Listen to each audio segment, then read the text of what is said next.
Rising above the plains of southern Colorado, Huerfano Butte overlooks a landscape shaped by coal. Mines were often located far from established towns, so entire communities were built beside the coal seams. Miners arrived from across the world: Italy, Greece, Eastern Europe, and Mexico, bringing languages, traditions, and families that helped shape the culture of the coal fields.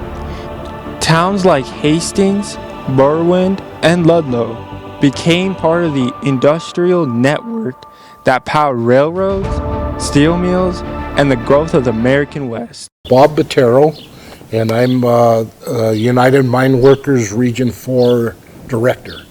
And that basically covers the western United States. And of course, I am a member of the United Mine Workers and a former coal miner. I started the mines back in 1975, is when I first started the mine. And my mom would always say she was a coal miner's daughter, a coal miner's wife, and a coal miner's mother, and she hated every minute that we were underground.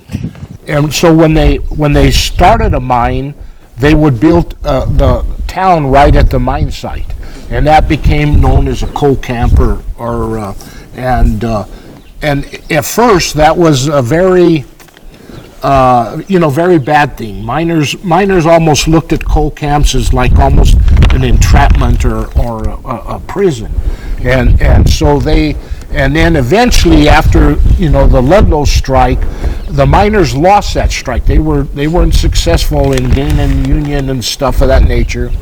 So what they ended up doing was, but one of the things that they did win there was the companies made life in the coal camps a lot better. But these people set the standard for all of us.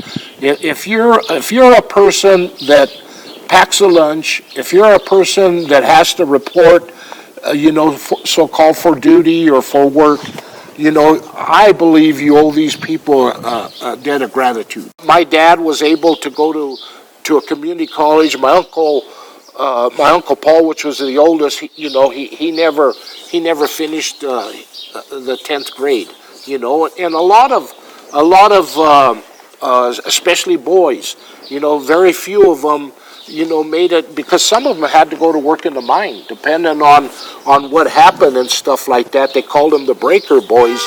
Coal mining had a very big economic impact in this area. It supported a lot of people for a long time.